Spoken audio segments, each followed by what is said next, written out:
Hi అండి. ఒక చిన్న మినీ వ్లాగ్. ఏంటంటే స్పెషల్ ఈరోజు వచ్చి ఫుల్గా నాన్ వెజ్ స్పెషల్ అనమాట. ఎందుకంటే మా చెల్లి వాళ్ళు అయితే వచ్చారనమాట.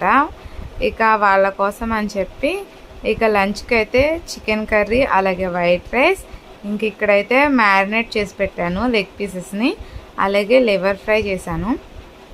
ఇంకా మెయిన్ స్పెషల్ ఏంటంటే మా అమ్మ నా కోసం అయితే చింత చిగురు ఎండు చేపల కర్రీ అయితే చేసి పంపించింది. చాలా అంటే చాలా బాగుండిద్ది. నాకు ఈ ఎండు చేపలు అంటే చాలా ఇష్టం.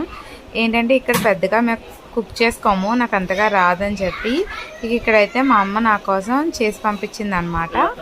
అలాగే ఇక్కడైతే నేను వేడివేడిగా లెగ్ పీస్లు అయితే ఫ్రై చేస్తాను. ఇక మా చెల్లి వాళ్ళకు కూడా లంచ్ పెట్టేస్తాను. ఇక మా అమ్మ చేసిన చింత చిగురు ఎండు చేపల కర్రీ అయితే వేసుకొని నేనైతే ఇక్కడ తినేస్తున్నాను. చాలా అంటే చాలా టేస్టీగా ఉందండి. ఇక ఈ వీడియోని ఇక్కడితో ఎంజాయ్ చేస్తున్నాను. మీకు కానీ నచ్చినట్లయితే ప్లీజ్ లైక్ అండ్ సబ్స్క్రైబ్.